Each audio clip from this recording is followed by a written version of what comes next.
You're listening to the Crochet Conversations podcast with Inez and Mell, and this is episode 38. What exactly is milk cotton? Hello, welcome back to another episode. Happy Sunday, guys. Happy Sunday. Hi, everybody. So today I have a really exciting episode. I feel like I start all episodes that way, but I'm quite looking forward to this one actually. I've actually been wanting to do this episode for quite a while now, but I haven't felt ready, like I haven't put in enough research into it. Okay. Obviously from the title, you guys know I'm talking about milk cotton today and what is it. And surprisingly, there's not much information on it online. Right. Which is funny to me. So all the websites I see only talk about it being made from milk cotton. I guess that's why it's taking you a while, right? To do your research. It's true, but I've decided that I'm just gonna bite the bullet. I'm gonna present my research the way I have it so far. And if you guys want to do more research on your own, please feel free to do it and share with the community, because I think or at least that's me. I like to know what I'm working with. I like to know what I'm using. Yeah, or at least what's available out there, right? Yeah. And so the reason why I decided to do this episode this week is because I have been getting this question more and more recently. I guess also because more people are learning crochet, especially since April 2020 when COVID first hit. I feel like crochet really took off during that time. At least people found time to finally do it. So I don't think it's that more people are asking. It's just that it so happens I have more students who are taking classes and they're asking what is it. Yeah, so that question keeps coming up, right? Yeah, and so the common question is when I tell them to buy, a certain kind of yarn because we're working on different projects, then the question that keeps coming back to me is, what is milk cotton and I'm gonna buy it, okay? Is that fine for my project? And I initially wanted to keep this as a quick questions episode. So, cover it within 10-15 minutes and be done. But the more research I did, the more I realized that I don't think it's possible to keep this in a 10-minute segment. Right. So, milk cotton now has its own episode, and in this episode I'm going to tell you a little bit more about the background into how it was developed, what is it, how to care for it, how it's made, and just a few other notes and discussion points that I think it's important for us to talk about, and just shed some light onto how it's really made and is it really worth the hype, if there is a hype at all, so let's talk about that. So let's start with where it came from. Let's talk a little bit about the background of milk cotton. So from what I gathered, and also please don't quote me on anything that I'm saying, all this is based on whatever little research or information there is online, and I've done sort of my own research onto this. So if there's any point you feel that I need correcting or you need to correct me, just send me email and I'll be happy to redo this episode with the updated information that you guys have shared with us. Okay, so milk cotton was popular in the 40s and 50s as a wool alternative, and it was really founded by the Germans during the World War I, and I think it was a mistake, which invention is not founded from a mistake. Yeah, like so happened they discovered this. Yeah, out of an accident. So what I think it was an accident. Basically, some German scientist or German chemist, I think, left milk out, and there was a hard film that was left by that dried milk, and that he mixed that into some sort of solution and spun it to form some sort of milk fiber, some sort of fiber. So it's obviously evolved since then, but that's really how it was first discovered. And I think we all know what milk casein is. Very plainly put, milk cotton is made from cotton and milk casein. So if you've left hot chocolate or hot milk out in the cold, and when you go to drink it, there's like that little layer that forms on top of your milk. I believe that is the casein that we're talking about. It's just that it's done on a massive scale and collected and spun in a way that we get milk cotton fibers. So after that, he played around with this process a little bit, and he sold it to an Italian company soon after, who then fine-tuned the process, to which I will share with you guys in a bit. Okay, so it was popular then during the 40s and 50s. I think it was the late 19 1930s. Oh, wow. So it's like 1938, 39, going into the 40s and 50s. So some places will tell you it was popular in 1930s, but I don't think so. I think it was founded then and then really hit the popular mainstream in the 40s and 50s. After that, during the World War II, I think there was a shortage, or there was like this declining wool production. I just think there wasn't anybody to farm and process the sheep which they get wool from, and so the National Dairy Products Foundation, which is based in the USA, adopted this milk cotton technique as a side project, and it's now the predominant way that which we use or we manufacture milk cotton. Oh, wow. So it's, it started in Germany, then left to Italy, and then now it migrated into the US, where it sort of, made it really, really popular at that point. However, now the places that predominantly make this milk cotton is found in China, as with everything else, and with some, independent suppliers based in the US and in Europe. But it's the bulk of it is made in China, which is why if you head onto, what's that, Alibaba and AliExpress and all these China-based bulk buy websites, you can easily find milk cotton there for really, really cheap. And the part that baffles me is why it's really, really cheap. Because now that I've done my research into it and I kind of know how it's made a little bit, it baffles me how it can be so cheap. So I'm wondering, okay, let's get into that in a bit. Let's now move on into how it's made. So maybe that will give you guys an idea on how it goes from a glass of milk that you drink with your breakfast to something like that a fiber that you can use to make clothes. Yeah, to something that you crochet or knit with. Yeah. Don't quote me on anything I'm saying. I'm sorry if I'm gonna butcher some of these names because I'm not a chemist. I don't have a background in science or anything. So I'm just going to really briefly run through the process of how it goes from basic milk into yarn. And there are quite a few steps, and I've tried to break it down as much as possible into noticeable progressions. Okay. So it starts off with skim milk. I don't know why specifically skim milk. There doesn't seem to be any information online telling me why it's not full fat milk instead of skim milk, but okay. So it starts with skim milk. Then it goes through a process where they isolate the milk proteins called casein, and this is the information that's just thrown about, milk casein. Yeah. So they isolate it, and then they denature it so that it doesn't go back into a liquid form. Right, of course not, yeah. After that, they coagulate this, milk casein thingy in an acid bath. And what that does is it makes it really dense and spongy.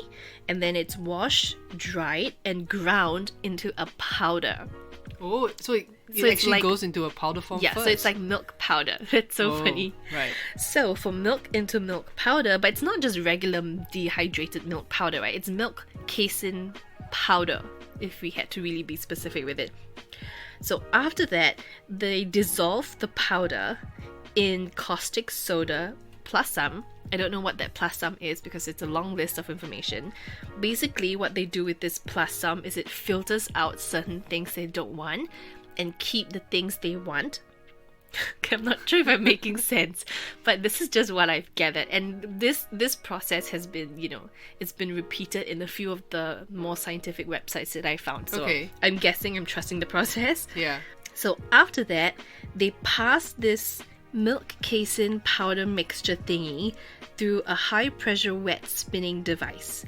Obviously they add some water and some acid and they pass it through this device. It's like a flat sheet with thousands of holes in it, and they put it through with really high pressure, and so what comes out are little strands of fibers, and that is the start of how you get fibers to make milk cotton. Right. Then obviously after that there's like additional processing to bleach it, soften, strengthen it and clean it, and then they add that whatever fibers to other existing fibers like cotton or acrylic. I think the most common type of fiber they add it to is cotton. That's why you get milk cotton instead, because I think cotton takes to the milk fibers more easily, and plus it's a natural material plus a natural material, so you kind of want to match that in that process. Right.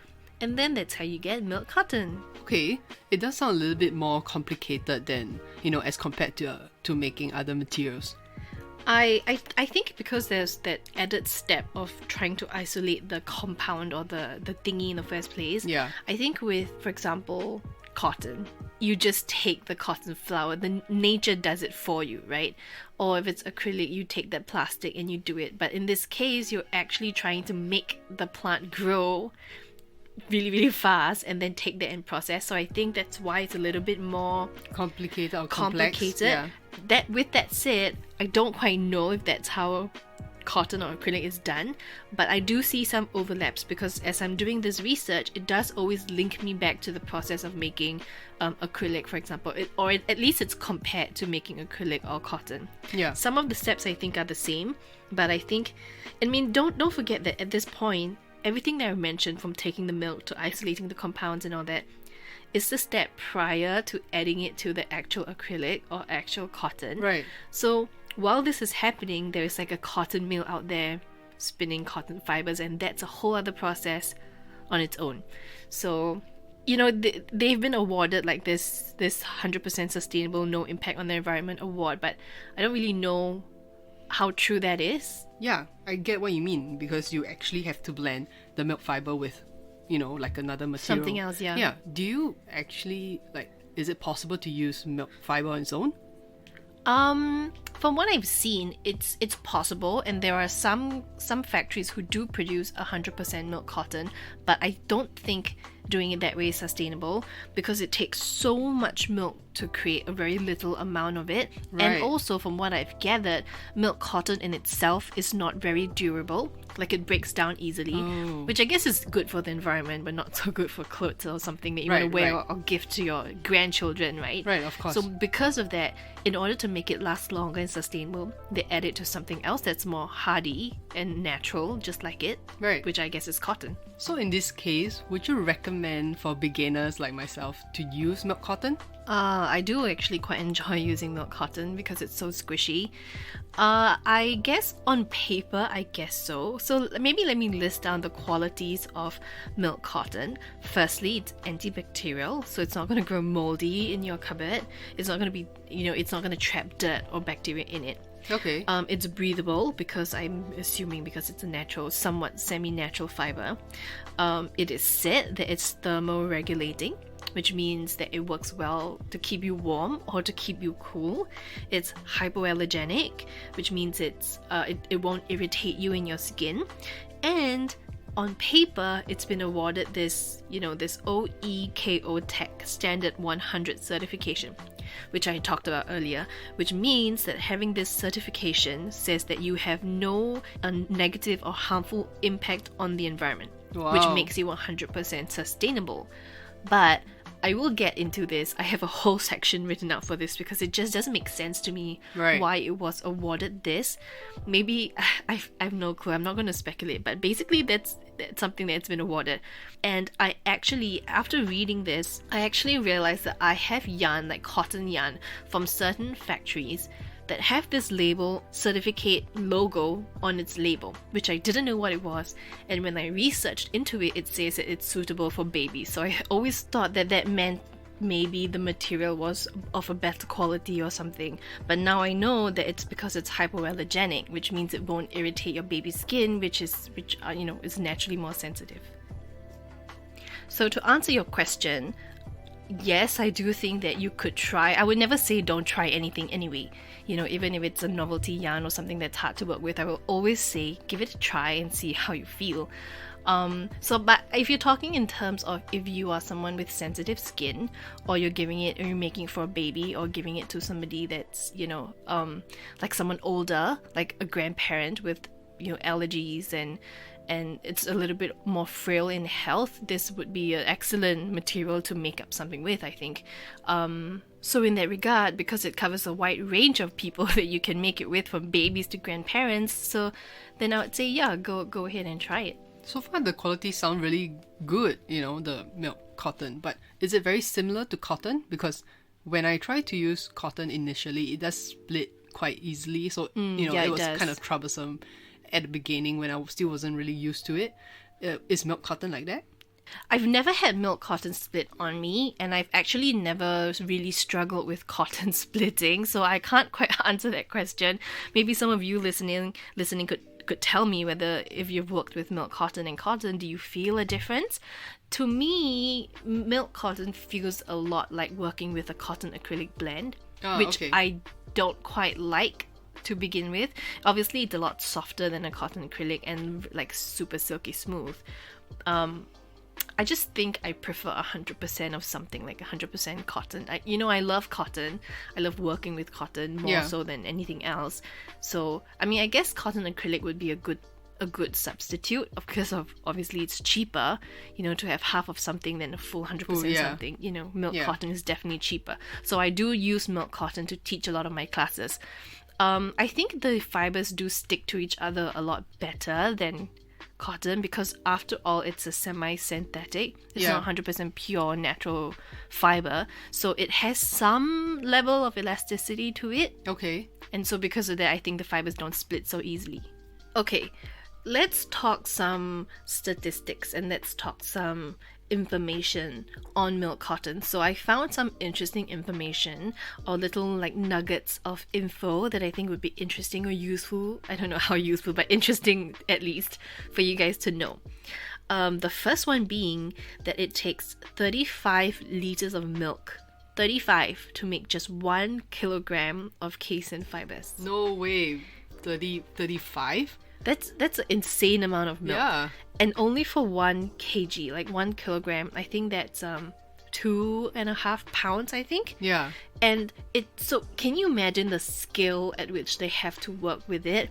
I don't know how sustainable this would really be, but anyway, let's move on. The second point is that it's obviously classified as a semi-synthetic because while it's from a natural material, it's added onto something else and it's gone through a whole lot of processing that takes it away from saying it's 100% natural now. Natural, right. The next thing is that it's a lot better than acrylic yarn because apparently the production of acrylic yarn releases lots of microplastics into the ocean, but milk cotton doesn't. Okay, yeah, I can see that. And I know how, the issue of microplastics has been really big in recent years. Yeah. And so the fact that acrylic yarn has that byproduct and milk cotton doesn't is already sort of a step in the right direction. Yes, and we definitely need more materials to be made in a more eco-friendly and sustainable manner. And you know how a big part of our brand is being sustainable, right? Yeah, so, exactly. I think it really is a good step. So anyway, moving on, I did talk about this earlier, whereas milk cotton is not so durable, like it can't last that long and breaks down more easily as compared to other materials. But I guess it's good for the environment. Yeah. Maybe not so good for projects so that you want to really keep a long time, because I think the way milk cotton is, it's not so stable. I mean, after all, it has to be processed in order to keep it in its solid form, right? So it doesn't liquefy back on you. Another interesting thing that I found is that you have come across milk cotton a lot more in your fashion items too. Really? But on the label, it's labeled, on your clothing label, it's labeled as Aralac. So if you've ever pulled out any clothes that's like made from fleece or twill or flannel, and you look at the fibers content in the label, sometimes it says Aralac, and Aralac, which is spelled Aralac, is the exact same thing as milk cotton. Oh. It just so happens to come from a factory or brand that's called Aralac. So Aralac's actually the brand name. But because they were the founders, or not founders, but they were the biggest manufacturer of this milk fiber at that time. I'm not talking about milk yarn, but milk fibers, the fibers which eventually goes into yarn.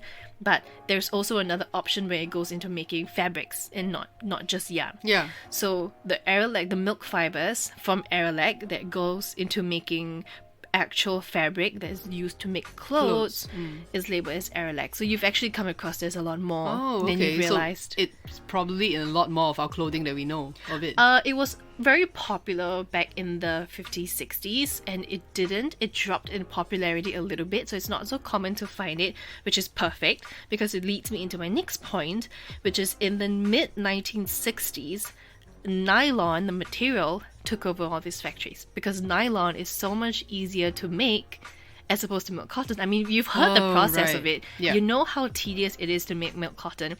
So when they discovered that making nylon was a lot easier, it produces a much better sustainable. When I say sustainable, I mean that it doesn't spoil so easily. Okay.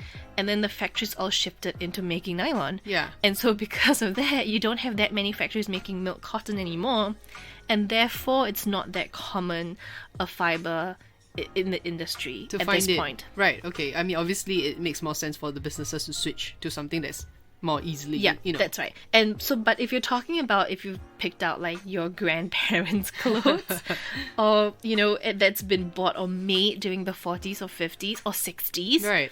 you could potentially find, the label, like say 50% cotton, 50% Aralac, and 50 whatever, how many percent spandex or whatever, in some of their flannel shirts or fleece tops. Then my question would be, how easy is it for me to find milk cotton then? In fashion, In this case, yarn. I think yarn is quite easy to find now because China makes everything easy to find. You could easily go online, search milk cotton, and there would be factories who milk that for really cheap. But is it common to find in your local community? That I don't know.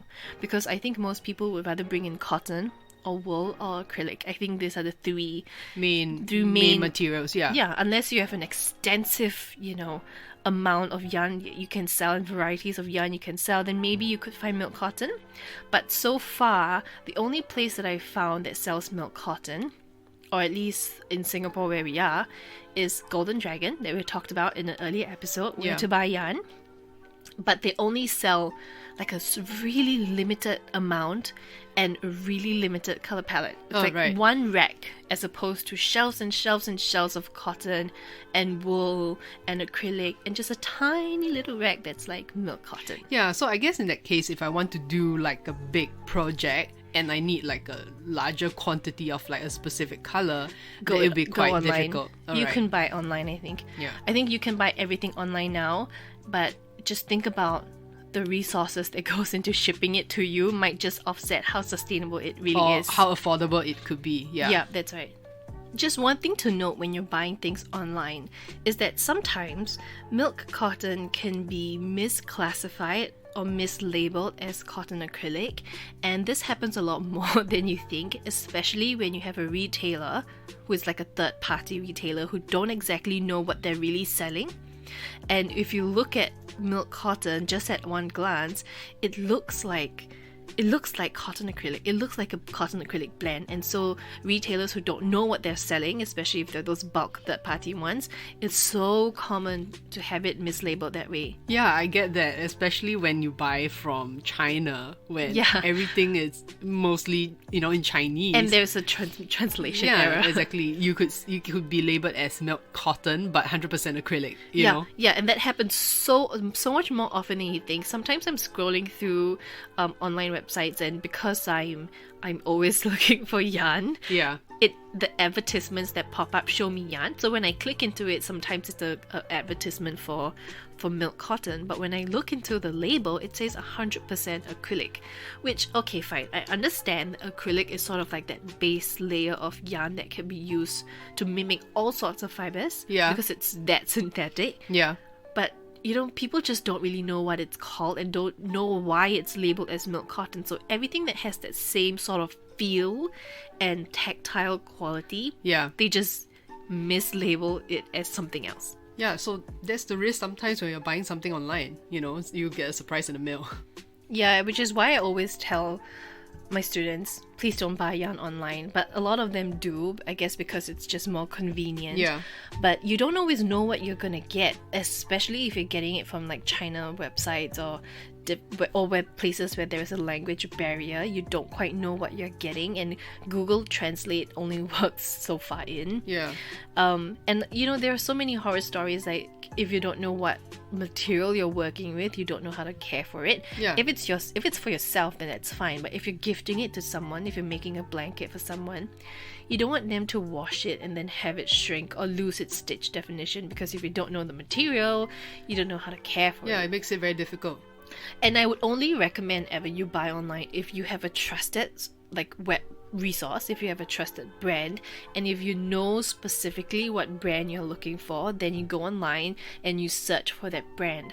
But don't go online and buy yarn just because you want to experiment and because it looks cheap and you don't quite know what you're getting. Don't go online to buy yarn to experiment if you want to create an actual project and not you're not just swashing things around. But anyway, now that we've talked about what it is, and now we're talking a little bit about caring, let's talk about how you can care for milk cotton products or things that you've made with milk cotton. I think it's quite easy and straightforward, and I think that's why people like it, because you can wash it in the machine. It's machine washable. It's dry. You can dry clean it, and you just have to let it dry in the shade and not in direct sunlight, or you might risk the color running. But apart from that, that's it. Don't bleach it, obviously, if you don't want the color to run. Don't iron it. Don't put any hot metal plate directly on it. But you could use the steam from your iron to block it if you want to, and that's about it. I think in terms of crochet projects, it's kind of like the jackpot of how to take care of it. Yeah. Just throw it in a wash and that's quite convenient. Yeah, put it somewhere, because for example, things like wool, you have to be quite careful whether it's a super wash merino or not. So it's super wash, it means that you could put it in the washing machine, but if it's not, then you've got to really be very gentle, wash it in a really gentle, delicate setting.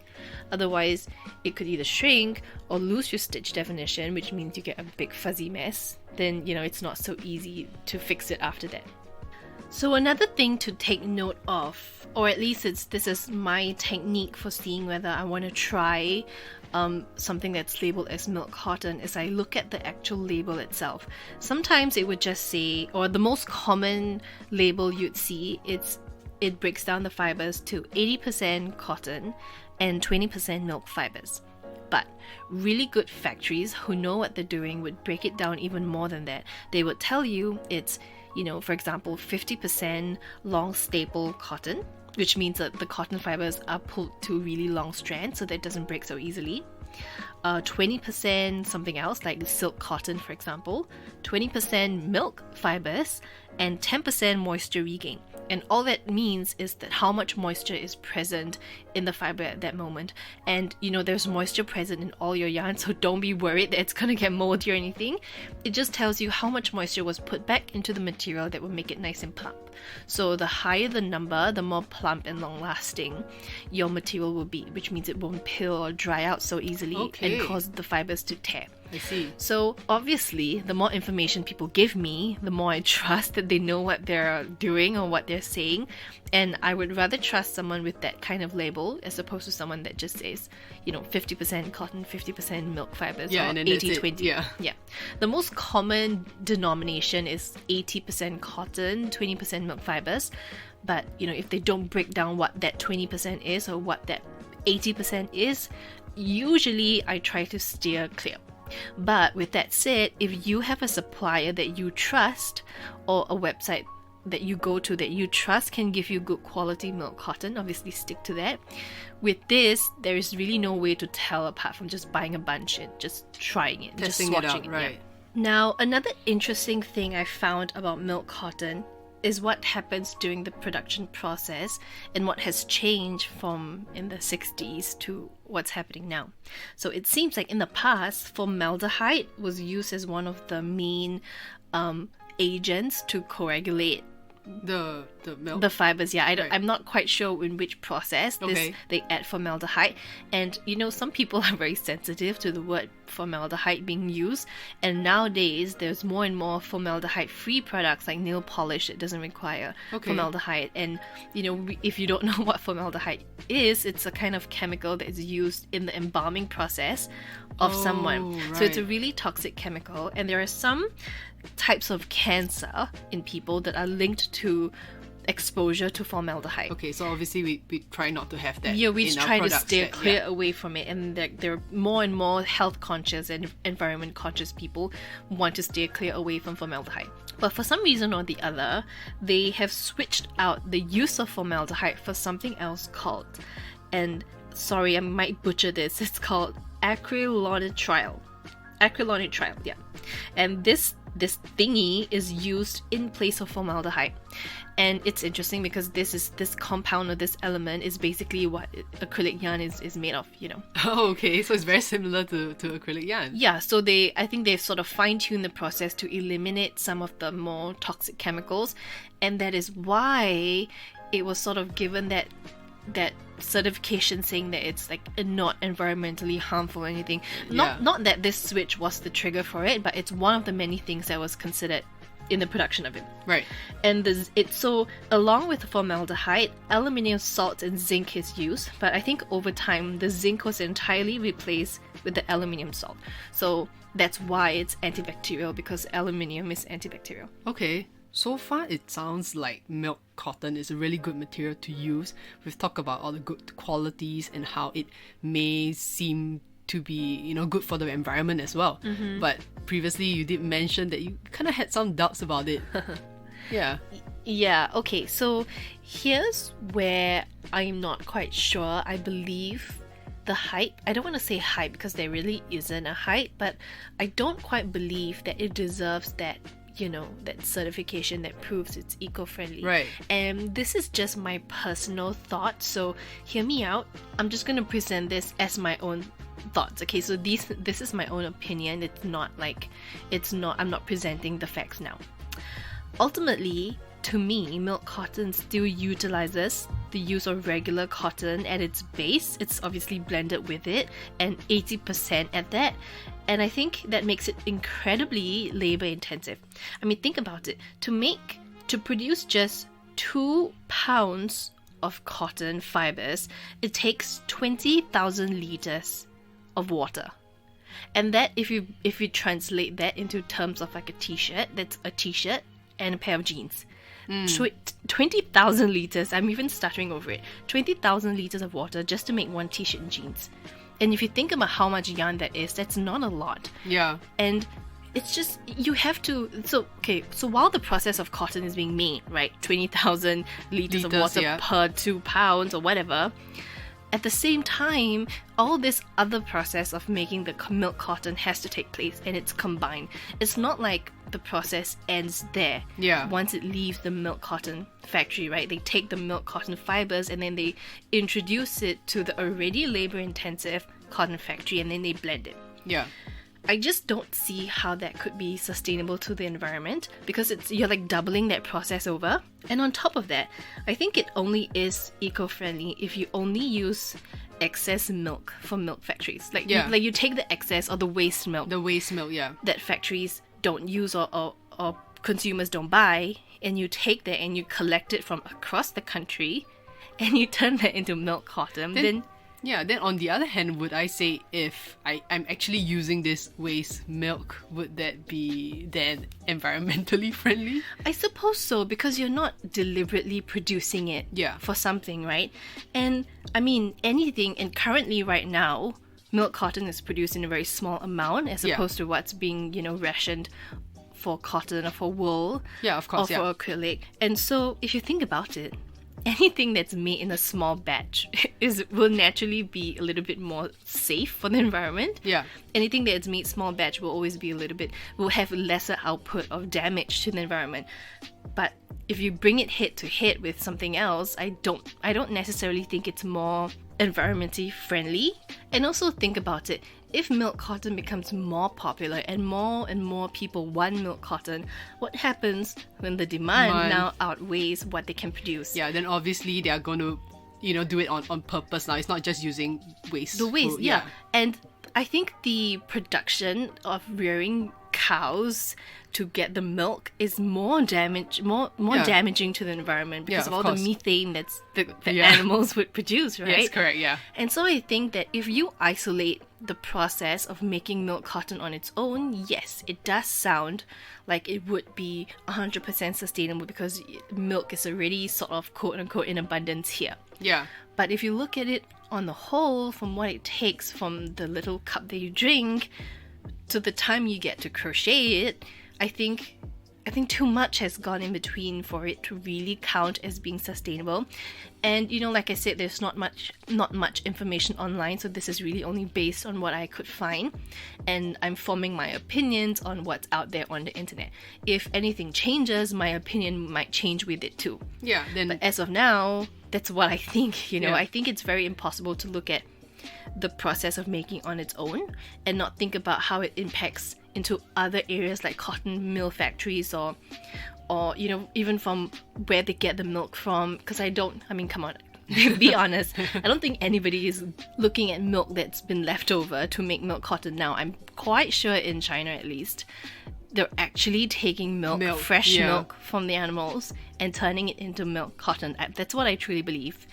And so once you put things on perspective this way, and then, to ship it to you because China ships everything out. Yeah. And they're the only ones making it now, for you to get your hands on that one ball of milk cotton, it's just so much waste has gone in, and I just think it's not fair. They have a certification that like this. Yeah. I mean, practically, we start to question, right? There's practically nothing you can do that would not have an environmental impact unless you grow your own veggies or make your own clothes or weave your own clothes or whatever. Unless you do that yourself, everything you do, no matter how eco-friendly it is, would definitely have some sort of impact somehow. Especially if it's a business, right? Exactly, especially if they're selling it in the bulk at the number, at the sheer numbers at which they do it. And the process alone seems a lot more, how do I put it, more labor intensive, I think, to extract fibers from milk. Not that it's not doable, or maybe it's revolutionary at that point, but it's not that it's not doable, right? In comparison to wool, you literally shear the sheep, you take the wool and you put it onto that spinning wheel and you spin it, and voila, you get yarn. Correct. I think if anything, it just provides an alternative material. Definitely. Yeah. But is it worth all the process and all the chemicals that goes into making that's it? Something to think about. I would much rather take a wool, and you know how much I don't like wool. Because I just don't like the feeling of working with wool. I would much rather take the wool that I know is for sure byproduct of something else, of an animal, that they have to shave the animal in the summer anyway, and take that, and just with the few small twirls of my wheel, I get yarn. You get yarn already, It's not like cotton, where they purposefully grow the plant to extract the flower that makes cotton yarn, right? So, ultimately, I think wool still trumps anything else when it comes to being eco-friendly. But that's just my opinion about how I'm a little bit more suspicious about why it's eco-friendly. Yeah, who knows? Maybe in the future, they might come out with some technology. You never know. Yeah, that makes it more eco-friendly, or we should whatever they want to call it. We should have added this to the previous episode where we talk about crochet inventions that need to exist. Right. Maybe have a machine that churns out yarn for milk. Just pour all your spoiled milk into this machine. And then behind it just churns out yarn. Yeah. And then yarn in 24 hours. Who knows, right? Yeah, who knows? Anyway, let me know what you guys think if you've ever worked with milk cotton before. I actually just finished creating a tote bag using milk cotton. Right? Yeah. And I do like the way it feels. It just doesn't feel so sturdy like pure cotton. Yeah, but I like it because it's soft and squishy, right? So I guess, if you're making a scarf or a blanket, I think milk cotton would be perfect for it. And it washes well. We all know that. It's hypoallergenic. We all know that. It's antibacterial. We all know that. So I think on paper it's good to use, and it's cheap. So if you're looking for yarn on a budget, I think milk cotton would be an excellent way to go. Yeah. And, ultimately, there really isn't a difference. You choose what you like. If all yarn is going to have some sort of impact environmentally at the end of the anyway, day, it's what you prefer and what you like. Yeah. So if you have any questions regarding this or information that you'd like to share, you can find us on Instagram or Facebook. We are Crochet SG. or you can WhatsApp or send us an iMessage at +65 91272743. And actually, if you have questions or if you want to contribute to the podcast in your own quick questions, you can actually send us a voice note and send it to us via the phone number, whether it's WhatsApp or iMessage. Record like a little voice message to us, and we'll put it in the podcast. I think that would be quite cool to hear your voices, right? So do that, or you can email us at crookedcrochetsg@gmail.com. And check back every Sunday at 12 noon Singapore time. I hope you guys really enjoyed this episode as much as I have, learning all the fun facts, like little fun facts about milk cotton. Actually, I did too, doing my research. I really cared about this episode in the sense that I really wanted to produce the facts. I really wanted to present the facts as correctly as I could. But there's just not enough information on it online. And I'm all about transparency. I like to know where things come from. I like to know how it's made. And this episode was really like a real deep dive for me as well into finding out. And this episode, I've been wanting to do it since last year. Yeah. And it's taken me so long just to double check the facts and to, make sure I cross-reference with different websites and stuff. But, ultimately this is all just what I found on the internet. So I don't quite know if it's all accurate or not. But I really hope you guys enjoy it. If you're anything like me, you want to know where your things come from too. So I hope this gave you a little bit more clarity as to what milk cotton really is, and you can go forth and use it. And explore more options and more materials, So with that said, go in peace and make your whips with milk cotton, and we'll see you next week. See you guys next week. Bye. Bye.